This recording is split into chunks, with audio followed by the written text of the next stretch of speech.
This one is for a specific group of people. The ones in scrubs, in uniform, on ships, in clinics, and just as often in their own homes, figuring it out as they go. Some of you have years of training and have seen more than most people ever will. Others are learning in real time, sitting up at night reading, watching, asking questions, trying to help someone you love get through something hard. Different paths, same role. You step in. I remember sitting at lunch with my dad, my aunt, my mom, and my wife. We were talking through what to do about my grandfather. He had cancer in his hip and needed surgery, targeted radiation, and ongoing treatments. The situation itself was clear, but the reality of how to manage it was not. He was in Florida, and there was no one close enough to handle the day-to-day. When pressure hits, you don't rise to the plane, you fall back to what you've built. I'm Kevin Pannell, Navy veteran, program leader, Brazilian Jiu-Jitsu practitioner. The show is about building that foundation, how you think, how you move, and what keeps you steady when things don't go your way. Own your mind, move your body, anchor your spirit. At the time I was in Arizona, going to school full-time, no kids yet, but I was married. If I stepped in, I would be leaving my wife there while I moved across the country and tried to finish school remotely. On paper, it was complicated. In my head, it wasn't. I remember starting to answer at the table, already knowing what I was going to say. I needed to do this. It wasn't about overthinking it. It was about helping my family and getting my grandpap through it. When I said it, no one really pushed back. They just looked at my wife. She already knew. I knew she would do the same thing if the roles were reversed. Before she flew home, she was right there with me. We were cleaning his house, cutting limbs, getting things in order. His place had been lived in for a long time, and it showed. There was a lot of work to do. We didn't ease into it. We went because he went to the ER in pain and came out with a cancer diagnosis. I remember going to Walmart and just stocking up on the basics, t-shirts, underwear, things he needed, things I needed to stay there. It was like flipping a switch from normal life to this is what I'm doing now. So I stayed. I finished the semester remotely while I was there. Typical day was simple, but pretty full. I'd get up, sometimes get a workout in, get breakfast, take him to his appointments, radiation, x-rays, follow-ups. After surgery, it shifted to visiting him in the rehab center, and then going back to his house and continuing the work there. I was still fixing tile, cutting hedges, getting the place ready to sell. Then I'd come back in, get my schoolwork done, write papers, take tests, email professors, update the online boards. It just became my routine. Right, the part that took the most energy wasn't the appointments, it was the time in between, being alone when I wasn't with him. It was 2005, so we didn't have the same FaceTime or constant connection like we do now. Right? You had time to sit in your own head more. In Florida, it didn't feel heavy in the moment, right? It was work, it was manageable. Later, when we moved him to Vegas, into a place near my parents, it felt more settled. The weight came later, a few years later, standing around him with my family, holding hands, holding his hand as he took his last breath. That's when it hits different, right? When things are calm, when they're simple, right? We'd hang out, we'd watch TV, talk sports, talk about the old days. He had a great group of friends from the neighborhood. He lived in Stuart, Florida for a long time. There was a community there. It was different from what I was used to medically, right? I had worked in casualty receiving in the ICU. This was more outpatient stuff, routine visits than recovery. In those quiet moments, I got something I didn't expect. I remember telling him, I'm sorry I didn't stay in touch more often when I was younger. And he responded the way he always did, calm and steady. Oh, that's all right. I told him, no, I should have done better, and I love you. That moment made all of it worth it. The time away from my wife, the work on the house, watching for rattlesnakes in the ditch behind his yard, or dealing with the pit bull next door that just stared me down while I was out doing yard work, all of it. My dad stepped in too, right? He funded the whole thing, put in the time himself. I saw the same instinct in him. When it's time, you go. Years later, it was my father-in-law, heart surgery, recovery in our house. We opened the doors and set things up for him to heal. And this time, I had to use a bit more medical training. He was post-bypass, which is a sensitive time for the heart, right? Multiple times he went into ventricular tachycardia.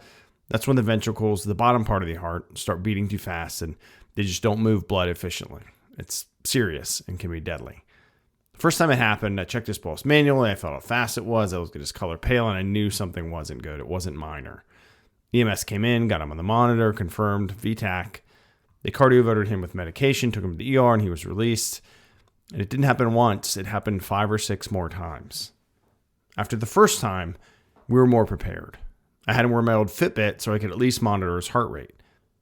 It definitely helped give me more data, right? But I was always on. I always knew something was happening. So it increased the stress a bit. Every time also in my mind, I thought, okay, what are the next steps in this playbook? Where will I put him if I have to do CPR? What would it be like for my wife or his wife or my kids to see me doing CPR and their grandfather? Right? These episodes happened at all hours of the night. It was a roller coaster. I don't regret it at all. What I do look back on is how I was handling myself during that time. Right? I wasn't as resilient as I could have been, not because I wasn't capable, because I wasn't taking care of the basics: sleep, diet, training, processing what I'd already been through. And I was reminded the hard way, right? With a panic episode, with ongoing anxiety, with the realization that I couldn't just keep pushing without adjusting, pushed me toward building what I now think of as skills over pills, what I heard somebody else say a few years ago, right? And if you've done this kind of work, whether professionally or for your family, you know what comes after the moment, after a tough call, especially if you lose someone, you feel it. Not just because of who they were, a child, a parent, someone holding a hand at the end, but because you gave everything you had to try to keep them there. You ran the algorithms, you thought through options, you did the work, and sometimes it still doesn't work. And that sticks with you. And sometimes it doesn't show up right away. It can come back later. The other night, my wife and I were watching The Pit, a medical show set in an ER. There was a drowning victim scene, airway in place, EMS giving a report, the team working, and I got hit with it. Not one memory, a wave of them. Similar calls, patients crashing, moments that just felt like that. I got up, walked outside, stood there in the night, let it out a bit, took some breaths, looked up, prayed, then I went back in. I got a hug from my wife and sat back down. That's part of it. It will happen. And it's okay to take that time. And there's a reason that this builds. There's organizations like the Family Caregiver Alliance have shown that caregivers deal with higher stress, worse sleep, and burnout. Not because we're doing something wrong, but because we're carrying more. Physical tasks, emotional weight, constant awareness, responsibility, that adds up. There's also a physical side to it. Work from people like Peter Levine shows that stress doesn't just sit in your mind, it lives in your body. When you're on for long periods of time, your system ramps up. When it's over, it has to come down. That drop you feel, the heaviness, that emotional shift, that's your system trying to reset. If you ignore it, it builds. There's been a lot of talk about stress and burnout, and voices like Abigail Schreier have pushed back on how quickly we label everything as broken. You don't have to label it to know it's real. When you carry enough for long enough without managing it, it shows up. For me, it was a panic attack. And I'm not going to go into the detail here. I covered that elsewhere. What I will say is it's different than grief. There's more of a sense of doom, and there are ways to work through it. Your breath and your mind matter more than most people realize or put the time in to take care of. There's also something else that doesn't get talked about much. When you're the one who steps in, people start to expect it. Not in a bad way, just naturally. You become the one they call, the one they look at, the one who has it handled. And over time, you can start to feel like you don't get to not be that person. Even when you're tired, even when you're not sure, it's a quiet pressure that we have, right? No one says it directly, but it's there. And if you don't recognize it, you just keep carrying it. There's a reason every time you get on a plane, they tell you to put your oxygen mask on first before helping someone else. The Federal Aviation Administration doesn't say that as a suggestion. If you don't take care of yourself, you become another problem. Same thing here. If you don't take care of yourself, eventually someone else has to take care of you. I have been there. I remember my teenage son driving me when I first started trying SSRIs.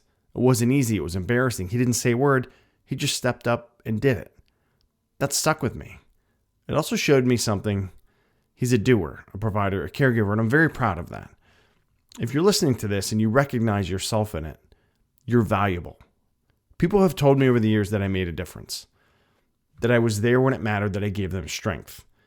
You probably hear the same thing. And when you're tired, that doesn't change, but it does change how well you show up.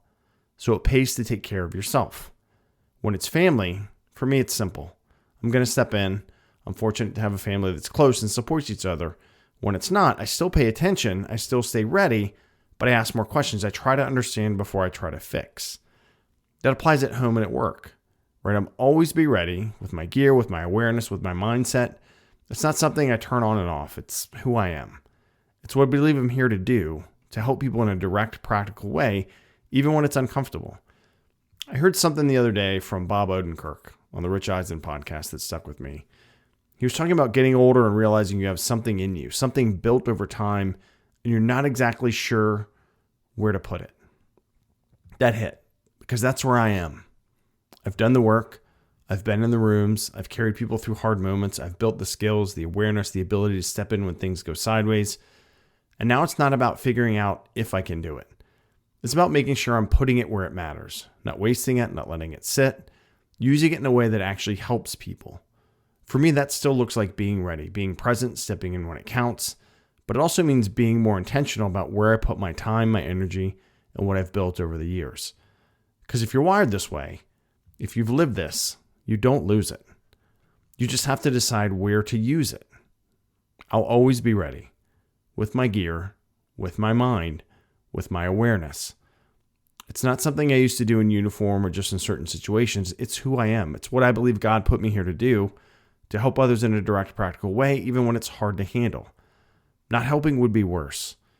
If you feel that pull, but you're not sure, take some time with it.